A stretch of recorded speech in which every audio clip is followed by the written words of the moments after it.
Rose Eva, cette jeune et brave dame camerounaise est revenue au Québec après avoir été expulsée il y a 3 ans de cela parce qu'elle était honnête lorsqu'elle était en train de faire sa demande de permis de travail post-diplôme. Elle était étudiante à l'époque, elle avait fini ses études, elle est partie pour faire sa demande de permis de travail post-diplôme et malheureusement, il y a une condition qu'elle n'a pas respectée, que l'agent d'immigration a rejeté sa demande et a autorisé son expulsion vers le Cameroun. Et ceci a été fait malgré les nombreuses interventions qui ont eu au Québec avec les députés, le ministre de l'immigration.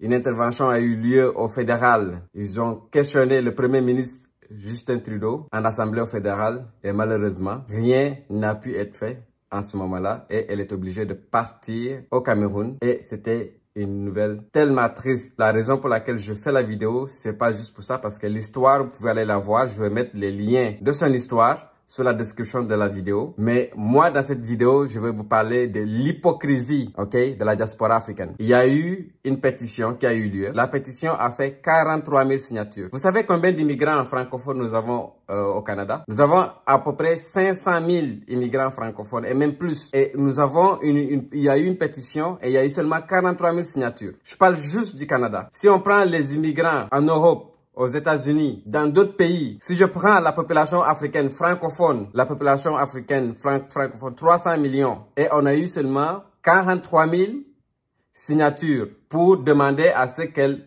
reste. Là maintenant, la jeune dame est revenue au Québec, tout le monde en parle. Oh Rose, bienvenue, vraiment, ceci, c'est ça. Alors que lorsqu'elle avait des problèmes, là, les gens n'ont même pas pris la peine de signer la pétition, les gens n'ont même pas pris la peine de rien faire. Il y a eu seulement, la plupart des personnes qui ont intervenu dans cette affaire, ce sont les Québécois, les personnalités québécois qui ont intervenu, qui ont poussé l'affaire.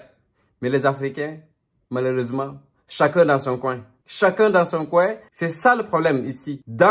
En Occident, quand un Africain a un problème, les autres disent « Ah, c'est pas mon problème, c'est le problème de l'autre. » Quelqu'un qui vit le racisme, ils vont dire « Ah, c'est le problème de l'autre. » Quelqu'un qui vit de l'agression, ils vont dire « C'est le problème de l'autre. » Quelqu'un qui vit des situations difficiles, « Ah, c'est son problème. » Ils vont peut-être écouter ton problème, mais ils vont pas te donner de solution. Ils vont pas t'aider. C'est ça le problème de la diaspora. Et ça, on l'a vu dans cette affaire. Chacun dans son coin parce que les gens avaient peur. Moi, je me rappelle, j'ai signé cette pétition-là. Je l'ai signé. Est-ce que c'est suffisant? Non. Qu'est-ce qu'on aurait pu faire d'autre? Peut-être qu'on aurait pu pousser l'affaire, on aurait pu peut-être trouver un fonds pour elle pendant qu'elle était au Cameroun. On aurait pu demander à faire quelque chose pour la soutenir. C'était sa sœur. Je vous dis, je la connais même pas. Certainement, c'est sa sœur qui a supporté toute cette charge. Mais en tant qu'Africain, on aurait pu s'organiser autrement pour la soutenir. Mais non. Ah, ben parce que je suis pas camerounais, ah, il faut pas la soutenir. Ah non, parce que je suis pas ivoirien, je suis sénégalais, je suis ci, parce que c'est pas mon problème, parce que c'est ci, parce que c'est ça. On ne soutient pas. Les mêmes compatriotes, ils vont même pas soutenir. Ils vont juste dire, ah, ben non, pourquoi elle est facile? Les gens vont critiquer.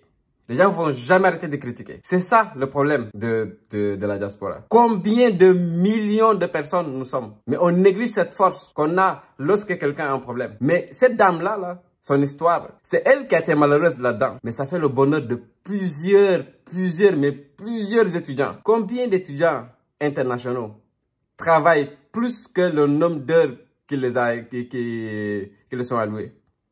On te dit travaille maximum 20 heures par semaine durant les sessions d'études. Combien respectent? Les gens travaillent plus d'heures prévues. Oui, dernièrement, les choses ont changé, donc dans certaines catégories, tout ça, etc. Avec la COVID, ça a beaucoup aidé. Mais à l'époque, c'est quelque chose. Et ça soulevait aussi le point que les gens qui partaient au niveau des services frontaliers pour faire la demande de permis de travail post-diplôme parce que c'est plus rapide. Tu vas avoir ton permis de travail post-diplôme au même moment. Alors que si tu le fais en ligne, ça peut te prendre plusieurs semaines.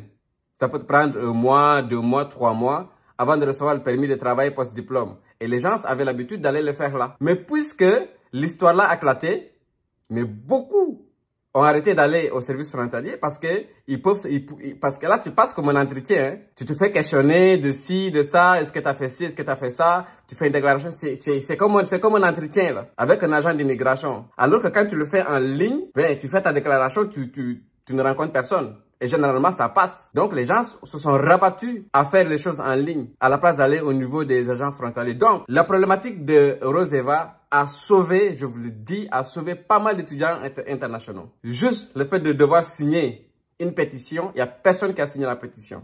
Je comprends que des fois, c'est pas évident. Même moi, j'ai eu la pression à un moment donné. J'avais signé la pétition, je l'ai partagée sur mon Facebook privé. Mon oncle m'appelle. Non, mon oncle ne m'a même pas appelé. J'ai mon oncle qui on est amis sur Facebook.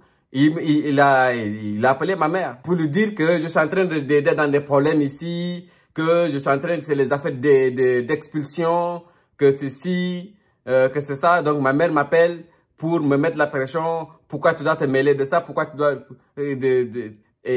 finalement, il fallait que j'appelle mon oncle pour l'expliquer que c'était pas moi qui étais dans le problème d'expulsion et que le fait d'avoir signé la pétition, ça va pas me causer de problème et que j'ai le devoir de soutenir une compatriote étudiante qui est sur le point d'être expulsée. Ah, puis il y a eu d'autres personnes aussi qui ont été dans le problème parce que ça se suit. Il y a eu un étudiant guinéen qu'à un moment donné, qui était à l'université, dans sa chambre de résidence. À un moment donné, il y a quelques filles qui l'ont porté plainte pour agression sexuelle ou attouchement sexuel. Et finalement, le gars était obligé, il a été arrêté. Il était en prison, tout ça. Mais tout le monde a fui. Même les amis, les propres amis, les gens fuient. Il y a personne qui aide personne. Est-ce qu'on doit continuer comme ça? Est-ce qu'on doit, en tant que diaspora africaine, s'entraider dans ce genre de situation-là? Je prends l'exemple de la communauté juive. Je collabore avec des juifs. Vous pouvez même pas imaginer combien de fois ces gens-là sont très solidaires. Tu peux même pas toucher un membre de la communauté. Ils vont acheter juifs. Ils vont dépenser juifs. Ils vont s'entraider juifs. Les latinos se soutiennent. Les Français, entre eux, se soutiennent. Vous pouvez même pas imaginer. Mais nous, c'est la jalousie, c'est les problèmes. C'est la jalousie, c'est les problèmes. Arrêtons. Dites-moi qu'est-ce que vous en pensez sur les commentaires. Comme toujours, hein. Il y a des personnes qui vont critiquer. Il y a des personnes qui vont insulter. Il y a des personnes qui vont même pas partager. Il y a des personnes qui vont même pas aimer, même s'ils ont aimé. Il y a des personnes qui vont même pas s'abonner. OK? Mais c'est pas grave.